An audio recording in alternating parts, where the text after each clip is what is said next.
So you might know this now at this point. Cinequest is officially up and running. I had another video that was going to start this sort of Cinequest series, but things got rerouted, and I'm doing things a little bit differently. I wanted to start this one with just a straight review of the first film I got to see at the opening festivities. But before I do that, I want to take a minute to remember someone very special. I learned this just recently, actually just yesterday at the opening night's celebration. So it's kind of tough news though, but I want to lead with this because I think it just is important for me to say this about this man. If you've been in San Jose at all around Cinequest time, or for any event dealing with Chinese culture, you may have come across a man named Nathan Louie. He was a legend, really, just sort of a fixture, particularly at Cinequest, but around also Chinese culture events. This man, I had known him for several years. He recently passed away just last month, and I just learned about this, so it's kind of hard to hear to start off the Cinequest festivities with that news. He was a lovely man, super friendly. He was a volunteer for Cinequest for about, I don't know, probably more than 10 years or so, probably 15 years or so. At least I knew him after he'd made 10 years when I started covering Cinequest, which was probably about 9 years ago. This is my ninth time. And I felt kind of bad when I heard the news because not just because he'd passed away, but also just I didn't see him last year, and I didn't think about I figured he might have been resting or whatever. The last time I saw him was just before COVID made everything shut down. Cinequest was just starting up. If you recall, I may have mentioned in a previous video, Cinequest was running normally until maybe the second or third day when it was decided to shut it down to observe lockdown rules put into place, and that the remainder of the festival would be online. Nathan was there at the start, and I think he was recovering from a cold or something. May have been COVID. I don't know, but he was in good spirits like he usually is, and greeting everybody, and that was the last time I saw him in person. I just people last night at the event had bobbleheads of him. I think he'd had them made, and people had them, and I was wondering why people were holding up the bobbleheads, and I realized, oh, you know what, Nathan's not here, and then I learned that he'd passed away. So I just wanted to take a minute to honor him and dedicate this video to him, or at least this portion of the video to him, because he was very sweet, very lovely, and he's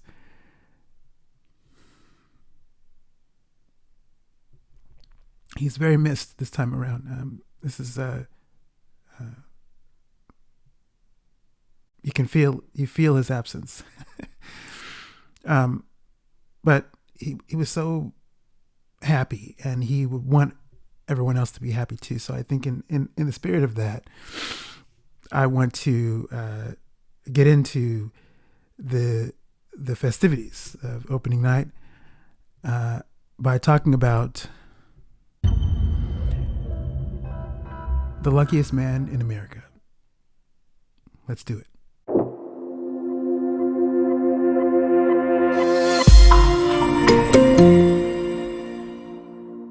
As a bit of a lead-in to this movie, typically Cinequest opening nights have the first movies are always like something that feels like celebratory and high energy. And sometimes, not always though, sometimes you have, like last year's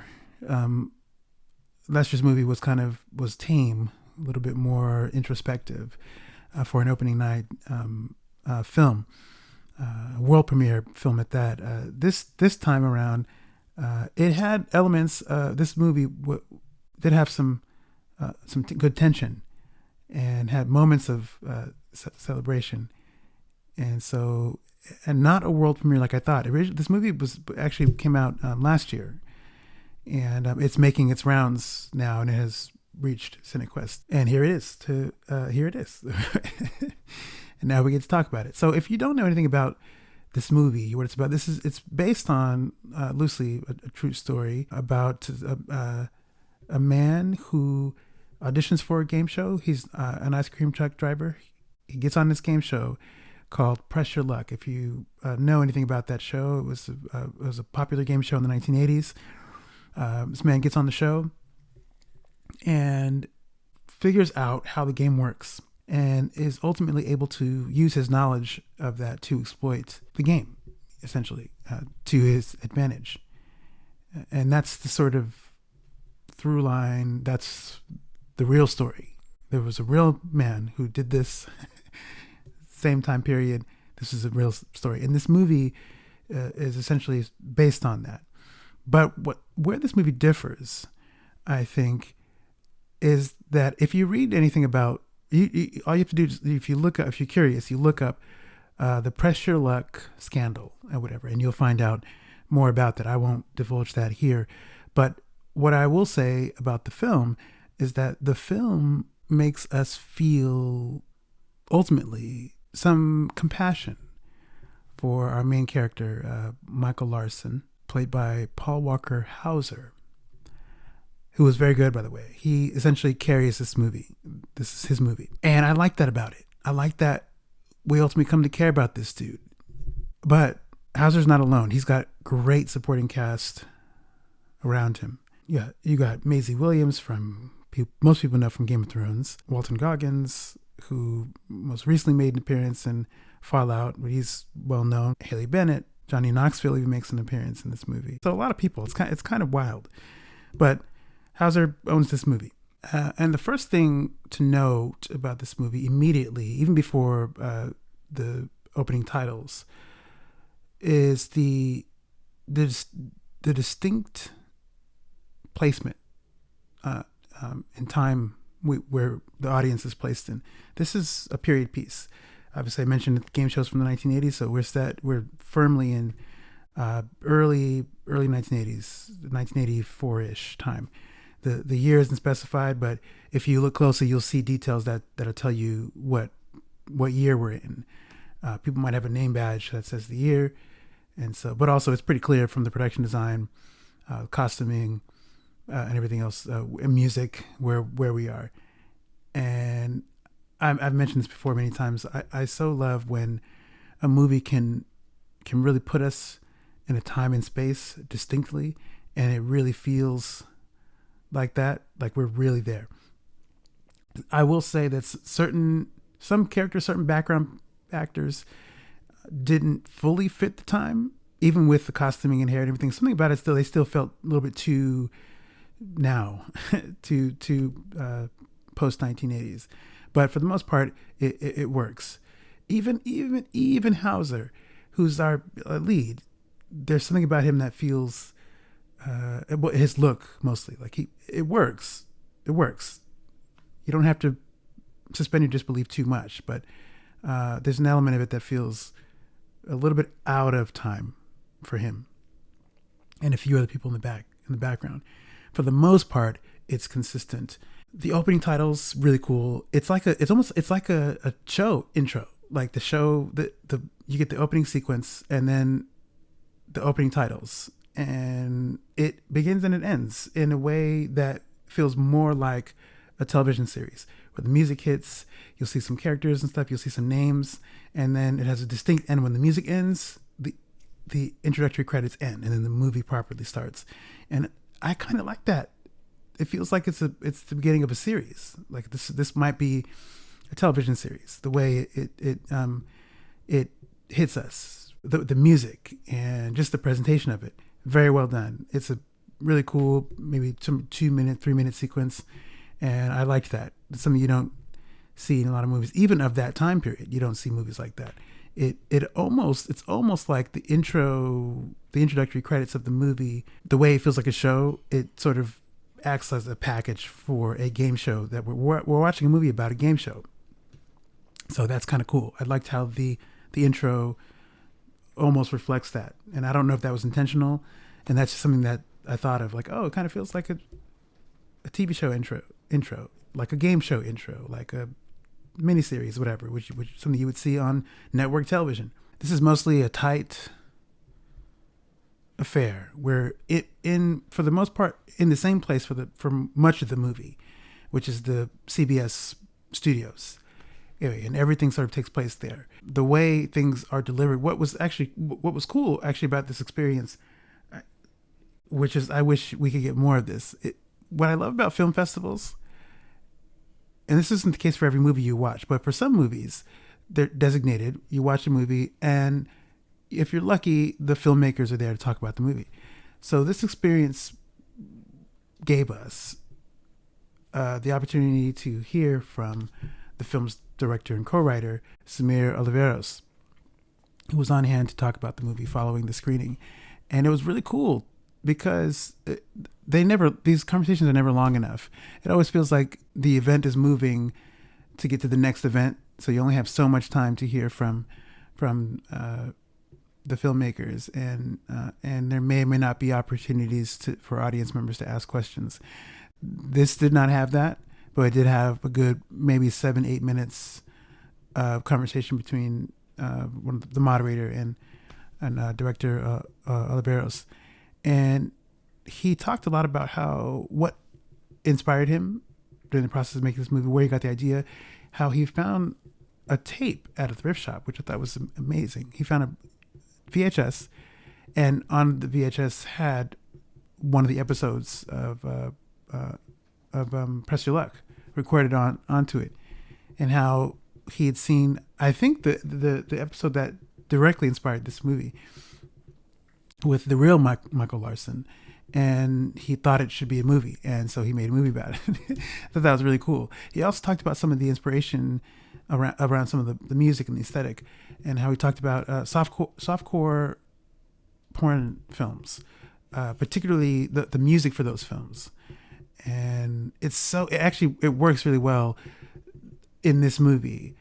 It feels distinctly placed. It's like, oh, without even thinking about it. It's not something that I thought about, like, oh, this is the kind of music you might hear in a softcore porn film. But I think the fact that they were thinking of him, Oliveros and his team, were thought about, because you could have used any other kind of music for this movie. And I think because if you look at the genre, this movie is classified as kind of like a thriller, drama, whatever it is.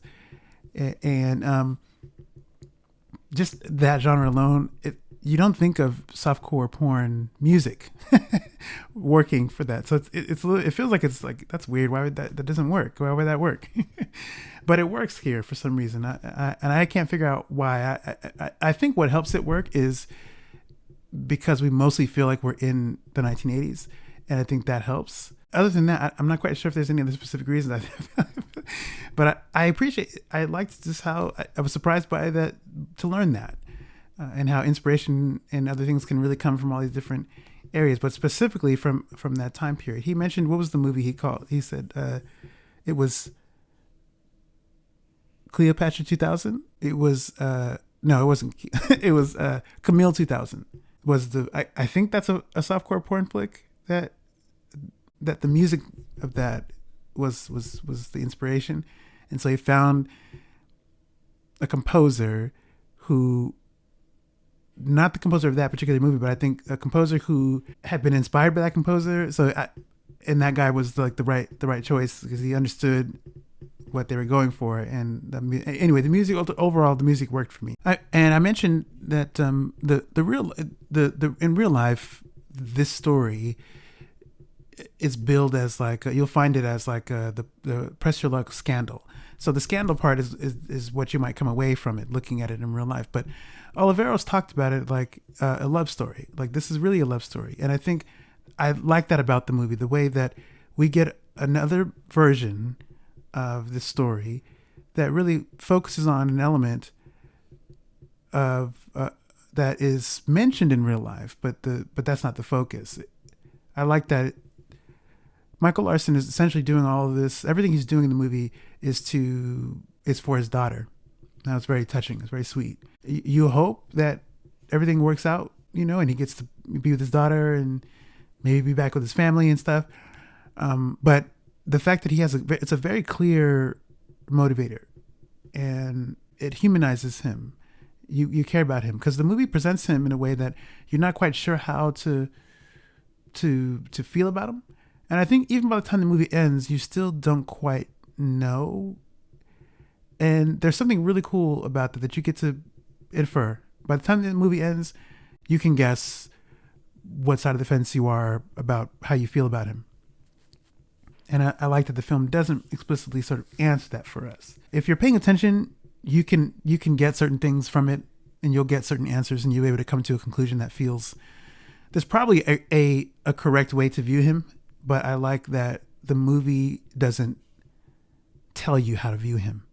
It presents you with the evidence, and then you feel or don't feel, or you make your own decisions based on what's in front of you. I think it was very crafty, and it's something that's not easy to do. During the interview, the director mentioned how they had test screenings of the movie, and certain things seemed to be telegraphing different information about Michael Larson that might have felt maybe too on the nose or too clean for audiences to kind of know what his motivations were. And that wasn't what they were going for. So they ended up going back and refining it. And the result is what we got. And I'm glad. I think I'm glad of the revisions that were made, the changes that were made to make, because I like that you're kind of, on edge. You don't really know how to feel about this guy, and that really keeps you invested because you want to know. You want to know what the mystery is of this guy. I think it's constructed very well. So the film is structured in a way where you have this guy who's on the show, and he's one of 3 contestants, and he's playing this game. And so it's essentially him against the game, trying to win money, trying to win big money and junk. But the antagonist of this story is essentially CBS, the network, or representatives of the network. And you have a bunch of characters who are behind the scenes pulling strings about sort of how the game should go, and how it's like it's almost like you can look at it like slot machines at in Las Vegas, whatever, somewhere. How the rule is that the house always wins, and so you could make a case for the puppet masters behind the scenes monitoring the game want to be the ones who win, and so they're trying to manipulate the situation to make it so that they win. But if we do that, there's no movie, unless you have it be a struggle against one man. So it's one man versus the game, but we know it's one man versus the network, who is trying to do different things to make sure things are harder for him.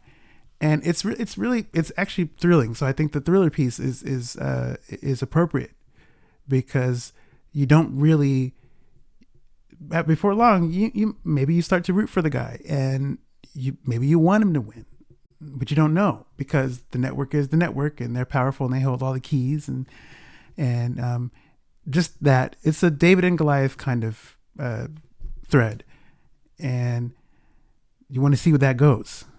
Can he win? Is the network gonna beat him? Is he gonna lose? Is what? Like what? And then of course, when at the heart of it, his daughter is a key, piece to this. Is the network really going to be responsible for messing up this dude's dream?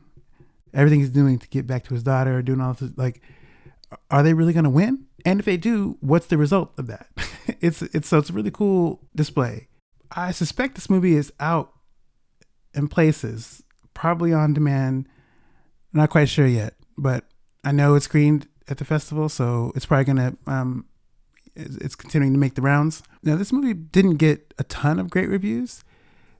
It's got mostly favorable reviews, but I thought it was well made, and the tension was there, and you really are, you're following this guy through this journey, and it's a solid watch.